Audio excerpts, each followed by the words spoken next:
नमस्कार विद्यार्थी आणि पालक मित्रांनो, मी अंकुश पाटील श्री छत्रपती अकॅडमी पुणेमध्ये आपलं मनपूर्वक स्वागत करतो। आजचा जो व्हिडिओ आहे नीट 2024 ची तयारी करणाऱ्या विद्यार्थ्यांसाठी एक अत्यंत महत्त्वपूर्ण व्हिडिओ आहे, कारण कर्नाटक स्टेटनी आपले नीट 2024 ची ॲडमिशन प्रक्रिया चालू सुद्धा केलेली आहे। त्याबद्दल डिटेल डिस्कशन आपण घेणार आहोत।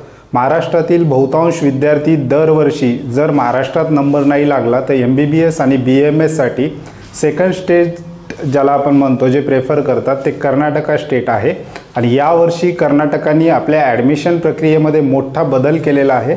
तो बदल नेमका काय आहे, काउन्सिलिंग प्रक्रिया कर्नाटकाची कशा प्रकारे घेतली जाते आणि विद्यार्थ्यांना नीटच्या एक्झाम पूर्वीच कर्नाटक स्टेटच्या KEA वेबसाईटवर कोणत्या प्रकारचा फॉर्म भरण्याच्या सूचना कर्नाटकाने केलेल्या आहेत त्याबद्दल डिटेल डिस्कशन घेणार आहोत। त्याचबरोबर कर्नाटकामधील MBBS कॉलेजची संख्या किती आहे, त्याचबरोबर कर्नाटकामध्ये BAMS कॉलेज किती आहेत आणि त्यांची फीस कशा प्रकारे असणार आहे याविषयी डिटेल माहिती आपण आजच्या व्हिडिओमध्ये घेणार आहोत। विद्यार्थी महाराष्ट्रातील जे विद्यार्थी आहेत ते कर्नाटक या स्टेटला बॅकअप प्लॅन म्हणून नेहमी पाहत असतात। नीट UGची तयारी करणारे महाराष्ट्रातील बहुतांश विद्यार्थी महाराष्ट्रानंतर कर्नाटकामध्ये ॲडमिशन घेतात। श्री छत्रपती अकॅडमी पुणेच्या 2023च्या काउन्सिलिंग प्रक्रियेमधील बहुतांश विद्यार्थी सुद्धा कर्नाटकामध्ये आपलं MBBS आणि BAMSचं शिक्षण पूर्ण करत आहे। यावर्षी कर्नाटकामध्ये ॲडमिशन घेऊ इच्छिणाऱ्या विद्यार्थ्यांसाठी थोडेसे नियमामध्ये बदल झालेले आहेत आणि हे बदल महत्त्वाचे आहेत। नीट परीक्षेच्या अगोदरच विद्यार्थ्यांना कर्नाटकासाठी प्रिपेअर राहण्याच्या सूचना कर्नाटक एक्झामिनेशन ऑथॉरिटीने केलेल्या आहेत। ते नेमकं डिटेल काय आहे त्याबद्दल आपण पाहणार आहोत। जे विद्यार्थी आणि पालक आमच्या चॅनलवर नवीन असतील अशा विद्यार्थी आणि पालकांनी आजच अशा माहितीपूर्ण व्हिडिओसाठी आमच्या चॅनलला सबस्क्राईब करा। त्याचबरोबर श्री छत्रपती अकॅडमी पुणेचे एक ऑनलाईन ॲप्लिकेशन सुद्धा आहे। त्या ॲप्लिकेशनमध्ये विद्यार्थ्यांना नीट UG 2024 संदर्भातील महत्त्वाचे अपडेट्स जे वेगवेगळ्या वेबसाईटवर प्रकाशित होतात ते एकाच प्लॅटफॉर्मवर मिळावेत यासाठी आम्ही त्या ठिकाणी प्रयत्न करत आहोत। त्यामुळे जे विद्यार्थी आणि पालक ज्यांनी अद्यापही श्री छत्रपती अकॅडमी पुणेचं ऑनलाईन ॲप्लिकेशन डाउनलोड केलं नसेल तर डिस्क्रिप्शन बॉक्समध्ये लिंक दिली गेलेली आहे, त्या लिंकवर क्लिक करून तुम्ही आमचं ऑनलाईन ॲप्लिकेशन सहज डाउनलोड करून घेऊ शकता आणि त्यामध्ये रजिस्ट्रेशन करून घेऊ शकता। विषयाला सुरुवात करूयात। आजचा जो विषय आहे Karnataka state medical admission process start. Karnataka स्टेटची मेडिकल ॲडमिशन प्रोसेस ज्याच्यामध्ये MBBS BAMS BHMS विशेषतः महाराष्ट्रातील विद्यार्थी त्या ठिकाणी प्रेफर करतात ती सुरू झाली आहे का आणि त्यामध्ये कर्नाटक एक्झामिनेशन ऑथॉरिटीने यावर्षीच्या ॲडमिशन प्रक्रियेसाठी कोणते महत्त्वाचे बदल केलेत ते समजून घेण्याआधी आपल्याला थोडक्यात काउन्सिलिंग प्रक्रिया कशा प्रकारे चालते ते समजून घेणं महत्त्वाचं आहे।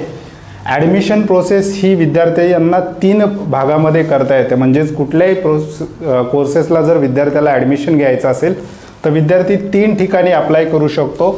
सेंट्रल गव्हर्नमेंटची एक काउन्सिलिंग प्रक्रिया असते, त्याला सेंट्रल गव्हर्नमेंट काउन्सिलिंग प्रक्रिया म्हणतो, म्हणजेच MCCच्या वेबसाईटवरून आणि AACCच्या वेबसाईटवरून जी काउन्सिलिंग प्रक्रिया चालते त्याला सेंट्रल गव्हर्नमेंटची काउन्सिलिंग प्रक्रिया म्हणतो।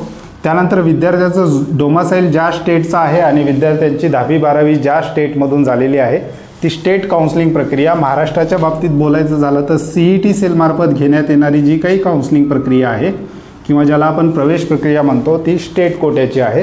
त्याच्यानंतर विद्यार्थी ऑल इंडिया कोट्यात आणि स्टेट कोट्यात जर विद्यार्थ्याचा नंबर नाही लागला तर विद्यार्थी अदर स्टेट म्हणजेच त्याच्यामध्ये ओपन स्टेटला प्रेफर करतात। ओपन स्टेट म्हणजे असे स्टेट ज्यामध्ये बाहेरील राज्यातील विद्यार्थ्यांसाठी काही सीट राखीव ठेवल्या जातात।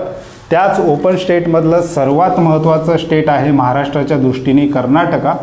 तर कर्नाटक हे एक ओपन स्टेट कोटा राज्य आहे। महाराष्ट्रातील विद्यार्थीसुद्धा त्या ठिकाणी ॲडमिशन घेऊ शकतात। कर्नाटकामध्ये बाहेरील राज्यातील विद्यार्थ्यांसाठी प्रत्येक कोर्सला जवळपास 20% सीट राखीव असतात। बाहेरील राज्यातील विद्यार्थ्यांना त्या ठिकाणी ॲडमिशन मिळालं जातं। त्या ठिकाणी कर्नाटकामध्ये ओपन स्टेट कोट्यातून जे ॲडमिशन होतात ते फक्त प्रायव्हेट कॉलेजेसला होतात। मग कोर्स कोणताही असो, BAMS असो, MBBS असो, कुठलाही कोर्स असो, त्या ठिकाणच्या प्रायव्हेट कॉलेजला ओपन स्टेट कोट्यामधून ॲडमिशन होतात। गव्हर्नमेंट कॉलेजच्या संपूर्ण सीट ह्या अदर स्टेटच्या ऑल इंडिया कोटा सेंट्रल गव्हर्नमेंटची जी काउन्सिलिंग प्रक्रिया आहे त्यामार्फत भरल्या जातात। परंतु बाहेरील राज्यातील प्रायव्हेट कॉलेजेसच्या ज्या काही सीट राखीव बाहेरील राज्यातील विद्यार्थ्यांसाठी ठेवल्या असतात त्या 20% सीट जवळपास कर्नाटकामध्ये असतात, त्या प्रायव्हेट कॉलेजेसच्या सीट असतात। या ठिकाणी विद्यार्थ्यांना कसल्याही प्रकारचं कॅटेगरी बेनिफिट मिळत नाहीत। संपूर्ण विद्यार्थी ओपन कॅटेगरी म्हणूनच त्या ठिकाणी अप्लाय करू शकतात।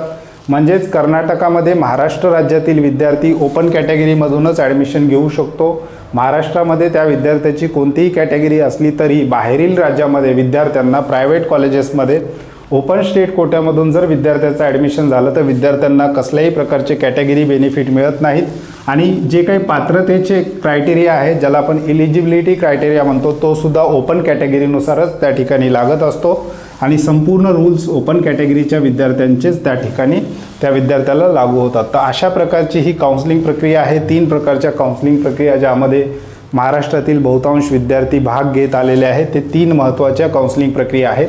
ओपन स्टेटमधलं सगळ्यात महत्त्वाचं राज्य आहे कर्नाटका। कर्नाटकाचा विषय आपण आज यासाठी घेतोय की कर्नाटका स्टेटनी एक महत्त्वाची नोटीस काढलेली आहे।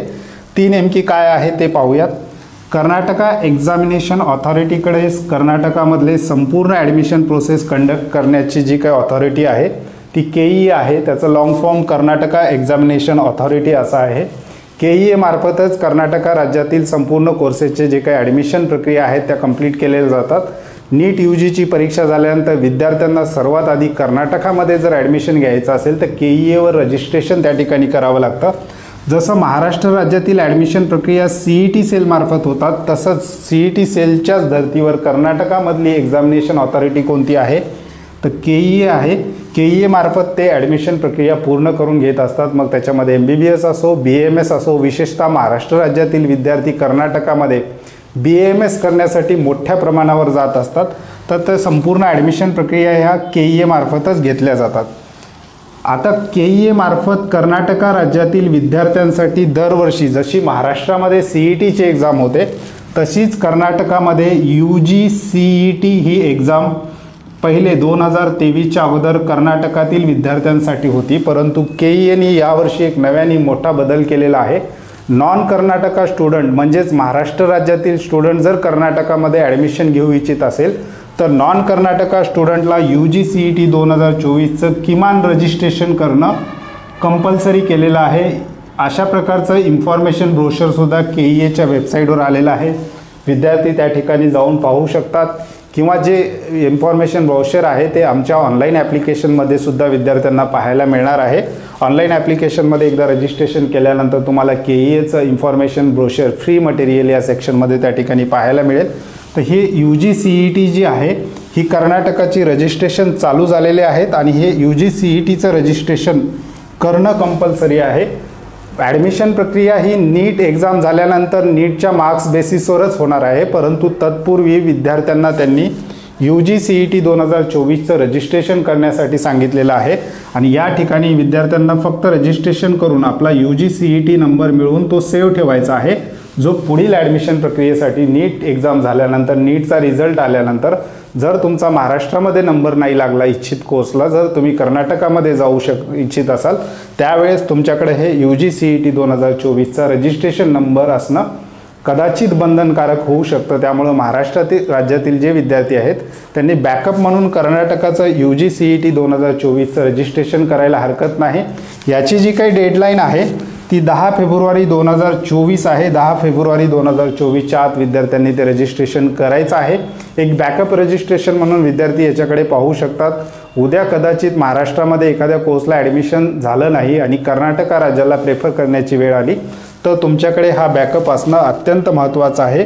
ही नोटीस KEAच्या वेबसाईटवर आलेली आहे। 10 फेब्रुवारी त्यांनी डेडलाईन दिलेली आहे। कदाचित हे डेडलाईन वाढवू पण शकते, वाढली नाही तर काय करायचं, त्यामुळे विद्यार्थ्यांनी अगोदरच कदाचित 10 फेब्रुवारी 2024 तुम्हाला उद्या चालून कर्नाटकामध्ये एखाद्या कोर्सला मग तो MBBS असेल किंवा BAMS असेल त्या ठिकाणी ॲडमिशन घ्यायचं असेल तर तुमचा UGCET नंबर तुम्हाला त्या ठिकाणी उपयोगी पडू शकतो। कदाचित हा रूल नंतर काढून पण टाकण्यात येऊ शकतो, परंतु सध्या तरी कर्नाटका एक्झामिनेशन ऑथॉरिटीच्या वेबसाईटवर हा रूल आलेला आहे। त्यानुसार विद्यार्थ्यांनी एक बॅकअप म्हणून याकडे पाहायला हरकत नाही। आता विचार करूयात की कर्नाटकामध्ये MBBS कॉलेजची संख्या किती आहे आणि त्या ठिकाणी फीस कशी असणार आहे।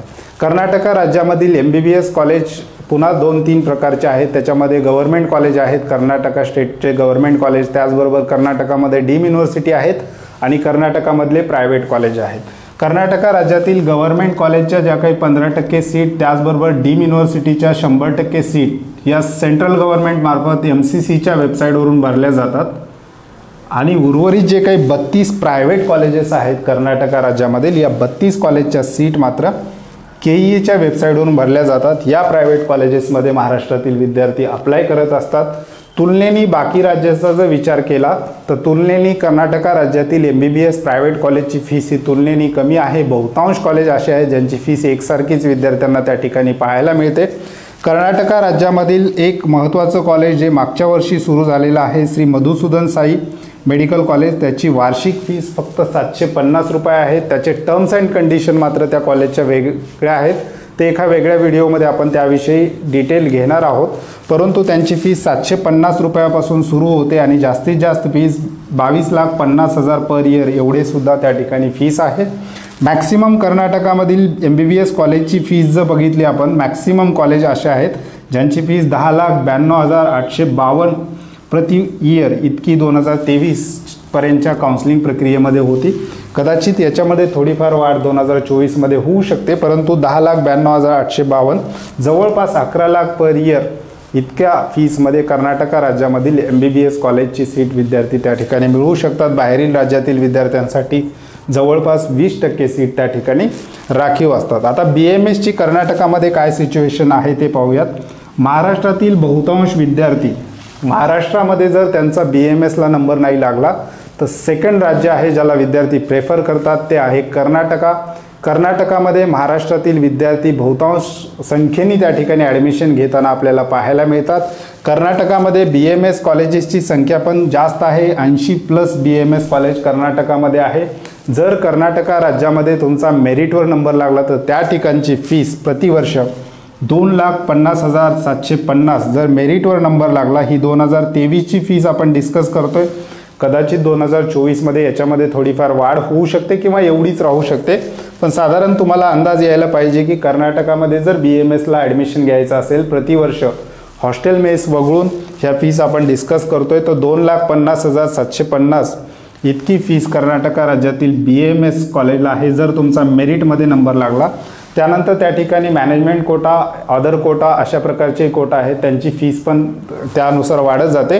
पण जर तुमचा मेरिटवर नंबर लागला तर तुम्हाला जवळपास 2.5 लाख पर इयर फीस या ठिकाणी BMSला, आणि जवळपास तुम्हाला MBBSचा विचार केला तर 11 लाख पर इयर इतकी फीस बहुतांश कॉलेजची त्या ठिकाणी पाहायला मिळते। त्यामुळं महाराष्ट्रात जर विद्यार्थ्याचा नंबर नाही लागला तर second prefer state open state कोटामधलं सगळ्यात जास्त ॲडमिशन महाराष्ट्रातील विद्यार्थ्यांचे कुठे होत असतील तर ते कर्नाटक राज्यामध्ये होत असतात। त्यामुळं कर्नाटक ऑथॉरिटीची वेबसाईट महाराष्ट्राच्या विद्यार्थ्यांसाठी तितकीच महत्त्वाची आहे जितकी महाराष्ट्राची CET सेल आहे। एक बॅकअप म्हणून महाराष्ट्र राज्यातील विद्यार्थी जे नीट 2024ची तयारी करत आहेत अशा विद्यार्थ्यांनी जर आपलं मार्क्स कमी आले आणि आपल्याला जर कर्नाटकामध्ये ॲडमिशन घ्यायची वेळ आली तर तुमच्याकडे हा एक बॅकअप असावा। त्यामुळं विद्यार्थ्यांनी 10 फेब्रुवारी 2024च्या आत या ठिकाणी रजिस्ट्रेशन करून ठेवायला हरकत नाही। जर तुम्हाला कर्नाटका ॲडमिशनसाठी पर्याय म्हणून तुम्ही भविष्यात पाहत असाल तर हे रजिस्ट्रेशन तुमच्यासाठी महत्त्वाचं आहे। कर्नाटकाची जी वेबसाईट आहे KEA.KAR या वेबसाईटवर हे रजिस्ट्रेशन चालू आहे, त्याची लिंकसुद्धा मी तुम्हाला डिस्क्रिप्शन बॉक्समध्ये देणार आहे। त्यामुळे विद्यार्थ्यांनी याच्याकडे थोडंसं पॉझिटिव्हली पाहून कर्नाटकाचं जे काही रजिस्ट्रेशन आहे आता UG CET 2024चं चालू आहे ते करून ठेवायला हरकत नाही। तुर्तास आजच्या व्हिडिओमध्ये आपण इथेच थांबूयात, पुन्हा भेटूयात आणखी एका नव्या आणि माहितीपूर्ण व्हिडिओमध्ये। धन्यवाद।